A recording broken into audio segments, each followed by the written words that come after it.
Em nome do Pai, do Filho e do Espírito Santo. Amém.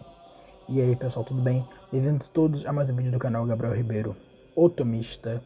E hoje, como eu havia prometido na minha última terça geológica, eu falei com um inscrito meu que ele havia me pedido para eu falar acerca de São Cristóvão. Na verdade, ele havia me perguntado sobre esse simbolismo que se faz com a imagem de São Cristóvão, porque muitas vezes ele é representado com uma cabeça de lobo, enquanto outras vezes ele é representado carregando o menino Jesus. E hoje eu vim contar a biografia dele, como que ele se tornou um grande santo, e afinal, qual é dessa simbologia que se faz acerca dele? Por que isso acontece? E bem, São Cristóvão, ele nasceu no século III depois de Cristo, na Cananéia. Infelizmente nós temos pouquíssimas informações acerca dele, a gente não sabe quase nada sobre a sua infância ou juventude, porém o que nós sabemos é que ele não nasceu com o nome de Cristóvão, mas sim com o nome Réprobo. E por ele ser cananeu, os homens cananeus eles tinham uma tradição de entrar para a vida militar, e assim foi. Porém, o Réprobo, conta-se de que ele desde muito jovem, ele era muito alto, muito forte, ele tinha realmente uma grande vocação para uma vida de atletismo, uma vida de militarismo, então o cargo de guerreiro era perfeito para ele. E assim foi, quando ele ficou adulto, ele se tornou militar, passou a servir o rei da Cananéia, só que conta-se que ele era um guerreiro extremamente arrogante, bruto e agressivo. Ele era uma pessoa realmente sem nenhuma virtude, sem muitos valores, que não tinha nenhuma ligação com a fé e vivia muito pelos sentidos e pelos prazeres imediatos. Só que, apesar dele ser uma pessoa realmente insuportável de se conviver, conta-se que realmente ele era muito bom no que ele fazia. Ele era o melhor guerreiro do reino e conta-se que ele era invencível em batalha. Ele era realmente um militar muito, muito bom. E por ele ser tão bom e tão arrogante, ele passou certa vez, certo dia, a acreditar que ele teria que servir ao maior de todos os reis. Então ele passou a viajar de reino em reino, né, atrás de um rei que fosse mais poderoso do que o da Cananéia. Isso só para a gente ver o quanto que ele não tinha valores nenhum, porque ele abandonou o próprio país, a própria família, só por amor próprio, só porque ele queria achar um rei que fosse melhor do que ele estava servindo. Isso tudo porque ele era muito arrogante e achava que ele teria que servir ao melhor de todos os exércitos. E ele acreditava veementemente que, mesmo servindo ao melhor de todos os exércitos, ele seria o melhor guerreiro deste grande exército. Então, em uma dessas viagens que ele estava fazendo, ele acabou mudando de tropa e passou a servir outro rei. Porém, esse rei em específico já era convertido ao cristianismo, porque entenda que na época o cristianismo no século III ele era ainda proibido. O cristianismo só viria a ser aceito no século IV com Constantino e mais para frente ainda o Império Romano viria a oficializar o cristianismo como religião oficial do Império só com Teodósio. Então, na época, no século XIII, era muito difícil você ser cristão, porque realmente você corria grandes riscos de vida. Então, não, o Réprobo nunca tinha nem ouvido falar em Jesus Cristo, não tinha nenhuma ligação com a fé cristã, porém, servindo a esse outro rei dessa outra nação, ele passou a finalmente conhecer a fé cristã, porque sempre quando os guerreiros iriam se reunir e tal, o rei ele fazia uma oração e nessa oração era citado o nome do diabo. E sempre que era citado, o rei fazia um sinal da cruz. E o Réprobo, um dia ele acabou notando isso e ele, ao perguntar ao rei por que ele fazia aquele sinal sempre que o nome diabo era citado, ele disse que era para ser feito esse sinal porque ele afastava todo o mal e todos os problemas. Ele dizia que esse sinal era um escudo contra o maior dos inimigos. Então o Réprobo ele passou a perceber que esse rei tinha um certo medo do diabo. Afinal, sempre que ele tinha que sequer citar o nome dele, ele fazia um sinal, significa que ele realmente era muito poderoso. E mais uma vez, Réprobo abandonou seu cargo para ir atrás desse novo rei. Então, para vocês verem o quanto que ele era ignorante quanto ao quesito da fé, ele nem sabia que o diabo era uma entidade, ele não sabia que o diabo era um anjo caído e que vivia no inferno.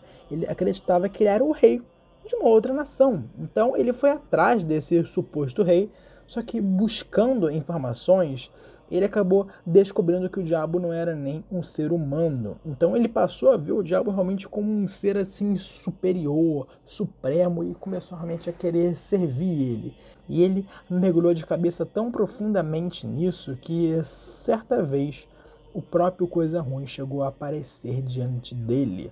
Sim, São Cristóvão, antes de se converter, ele teve uma experiência demoníaca, porque ele testemunhou a aparência de um demônio em sua frente.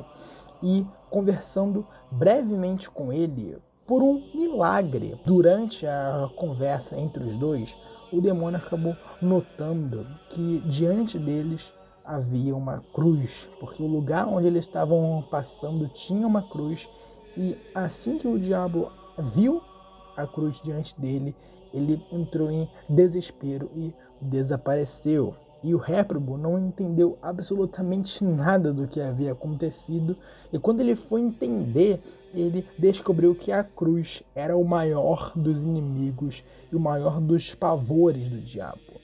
Então ele não sabia, ele não conseguia entender como que um objeto podia ser o terror do príncipe das trevas.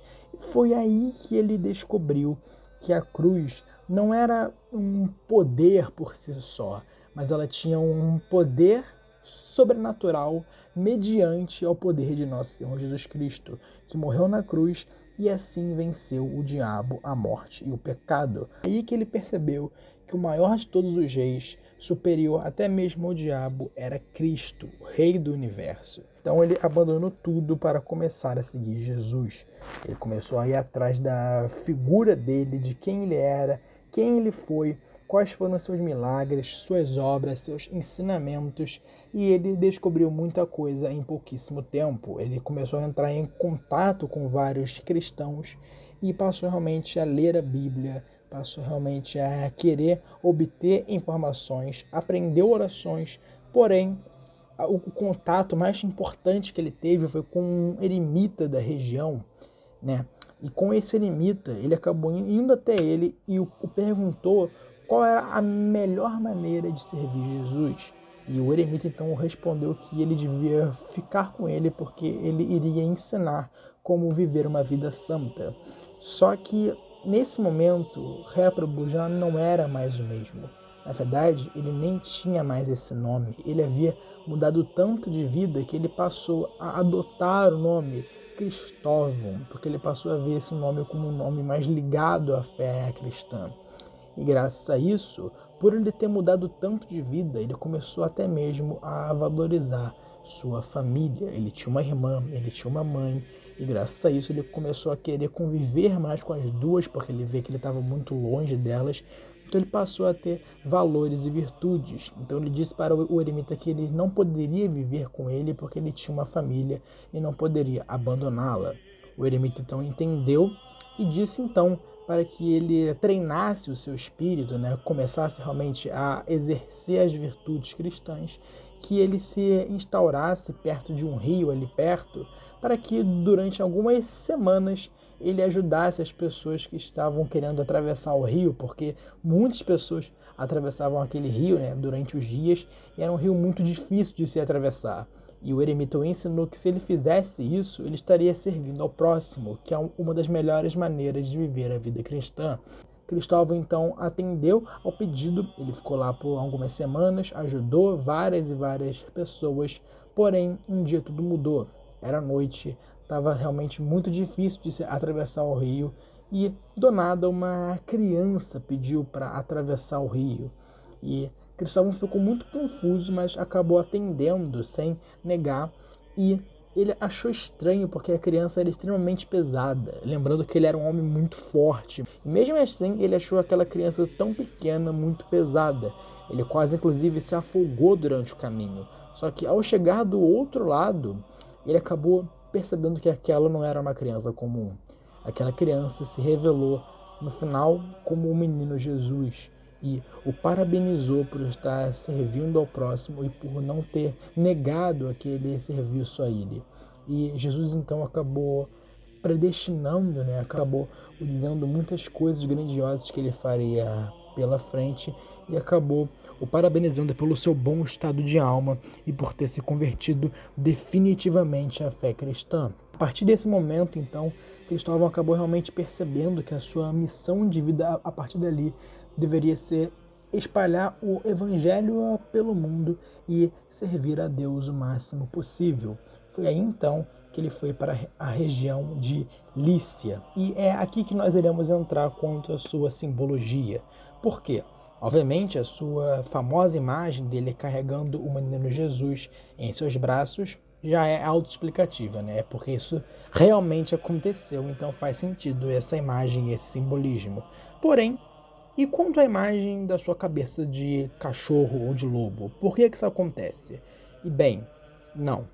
São Cristóvão não era um lobisomem e muito menos tinha uma cabeça de cachorro ou de lobo. Na verdade, esse simbolismo acontece para representar os dois lados da vida de São Cristóvão.